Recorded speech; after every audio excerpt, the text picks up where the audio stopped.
রাধে রাধে ভক্তবৃন্দগণ, আপনি কি কখনো উপবাস করেছেন কিন্তু মনে হয়েছে কোনো ফল পেলাম না, মনে হয়েছে এত কষ্ট করেও জীবনে কোনো পরিবর্তন আসছে না?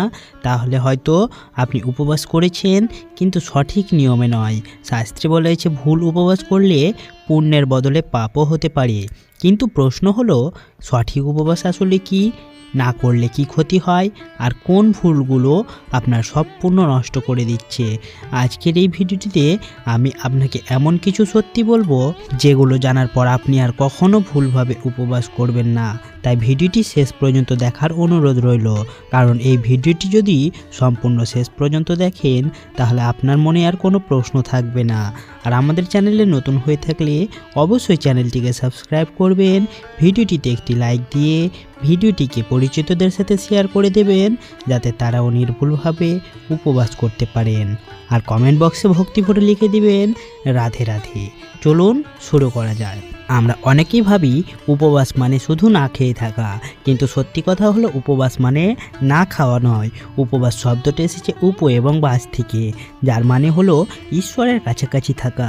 অর্থাৎ শুধু শরীরের উপবাস না, মন, কথা ও চিন্তা সব কিছুর প্রথম বড় ভুল শুধু না খেয়ে থাকা। অনেকেই সারাদিন না খেয়ে থাকেন কিন্তু মাথায় শুধু খাবারের চিন্তা।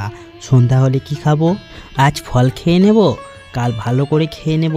এইভাবে যদি উপবাস করেন তাহলে সেটা আর ভক্তি নয়, সেটা শুধু ডায়েট। শাস্ত্রে বলা আছে যে উপবাসে মন ঈশ্বরে থাকে না, সেই উপবাস বৃথা।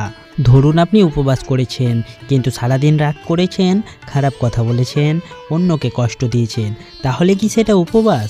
না, কারণ উপবাস মানে শুধু শরীর পরিষ্কার রাখা নয়, মনকেও পরিষ্কার রাখা। এখানেই আসে বড় প্রশ্ন, তাহলে কি আমরা এতদিন ভুল করেছিলাম? আমাদের উপবাস কি সত্যিই ফল দিচ্ছে? সত্যিটা একটু কঠিন। 80% মানুষ সঠিক নিয়মে উপবাস করেন না। শাস্ত্রে উপবাসের 3টি স্তরের কথা বলা হয়েছে।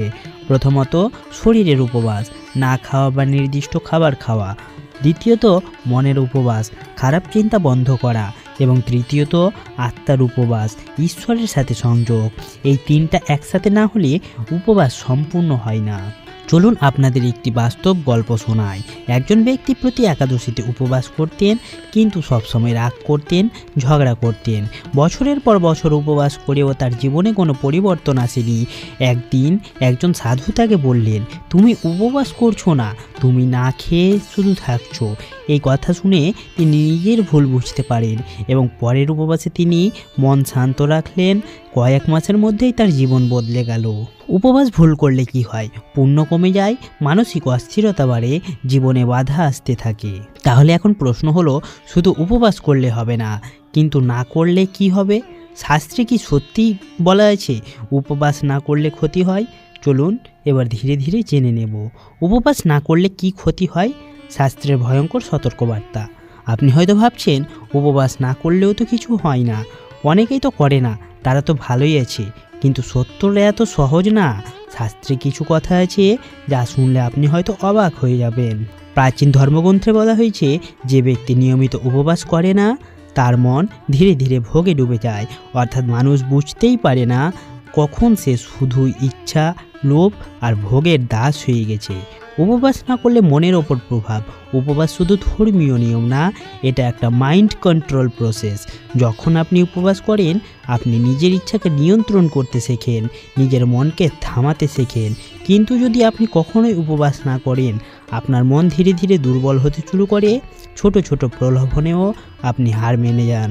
আজ আমরা কেন এত মোবাইল আসক্ত, খাবারের প্রতি লোভী, রাগী আর অস্থির? কারণ আমরা নিজেদের নিয়ন্ত্রণ ভুলে গেছি। আর উপবাস হলো সেই ট্রেনিং যা আমাদের নিয়ন্ত্রণ শেখায়। কিছু গ্রন্থে বলা হয়েছে যে ব্যক্তি একাদশীর মতো পবিত্র দিনে ভোগে লিপ্ত থাকে সে ধীরে ধীরে পুণ্য হারায় এবং জীবনে বাধা বাড়ে। এই কথাগুলো শুনতে হয়তো ভয়ঙ্কর লাগে, কিন্তু এর আসল সত্যটা বোঝা জরুরি। এবার হয়তো আপনারা ভাবছেন এটা কি শাস্তির ভয় না বাস্তব সত্য? এটা কোনো অন্ধ ভয় দেখানো না, এটা আসলে একটা লাইফ ল, মানে জীবনের সূত্র। যদি আপনি নিজের ইচ্ছাকে নিয়ন্ত্রণ না করেন, ইচ্ছাই আপনাকে নিয়ন্ত্রণ করবে। উপবাস না করলে 5টি বড় ক্ষতি চলুন জেনে নিই। মন অস্থির হতে শুরু করে, আত্মসংযম কমে যায়, মানে ছোট ইচ্ছাও নিয়ন্ত্রণ করা কঠিন হয়ে পড়ে। ভক্তি কমে যায়, ঈশ্বরের সাথে সংযোগ দুর্বল হয়ে পড়ে। নেগেটিভ চিন্তা যেমন রাগ, হিংসা, দুঃখ বাড়তে থাকে, জীবনে বাধা বাড়তে থাকে। সবাই উপবাস না করলে ক্ষতি হয় না। হ্যাঁ, ঠিকই শুনেছেন, কারণ উপবাস শুধু শরীরের জন্য না, এটা নির্ভর করে আপনার মন, বিশ্বাস আর লাইফস্টাইলের ওপর। কিন্তু যদি আপনি আধ্যাত্মিক উন্নতি চান, নিজের জীবন বদলাতে চান, তাহলে উপবাস একটি শক্তিশালী মাধ্যম। অনেকে ভাবে উপবাস না করলে পাপ হবে, কিন্তু আসল কথা হলো উপবাস না করলে সরাসরি পাপ না, কিন্তু আপনি নিজের উন্নতির একটা সুযোগ হারাবেন। এখন হয়তো আপনি বুঝতে পারছেন উপবাস কেন গুরুত্বপূর্ণ আর না করলে কি হতে পারে। কিন্তু আপনি যদি উপবাস করেন তবুও যদি ফল না পান, তাহলে সমস্যা কোথায়? এতক্ষণে আপনি হয়তো বুঝে গেছেন উপবাস শুধু না খেয়ে থাকা নয়, আর ভুলভাবে করলে কোনো ফলও পাওয়া যায় না। তাহলে এখন প্রশ্ন হলো, সঠিকভাবে উপবাস কিভাবে করবেন? চলুন ধীরে ধীরে জেনে নিই। প্রথমত, মন থেকে সংকল্প নিন। উপবাস শুরু করার আগে মনে মনে বলুন, আমি আজ উপবাস করছি নিজের মনকে শুদ্ধ করার জন্য, শুধু না খেয়ে থাকার জন্য নয়, নিজের নিয়ন্ত্রণ বাড়ানোর জন্য।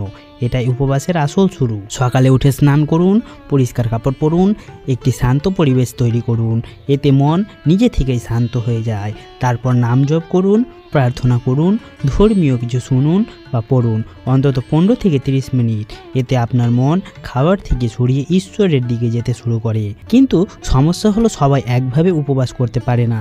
কেউ নির্জলা, কেউ ফলাহার, কেউ শুধু নিরামিষ। গুরুত্বপূর্ণ হলো নিজের শরীর অনুযায়ী করা।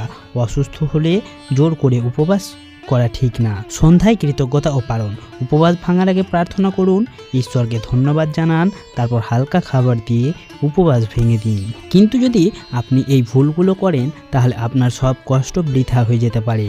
প্রথমত, সারাদিন রাগ করা, তারপর শুধু খাবারের চিন্তা করা, মোবাইল ও সোশ্যাল মিডিয়ায় ডুবে থাকা, অন্যকে কষ্ট দেওয়া, শরীরকে অতিরিক্ত কষ্ট দেওয়া, আর নিয়ম না জেনে উপবাস করা, আর শুধু ফলের আশায় উপবাস করা। এই কয়টি কাজ একদমই করবেন না, না হলে আপনার উপবাসের ফল পুরোপুরি নষ্ট হয়ে যাবে।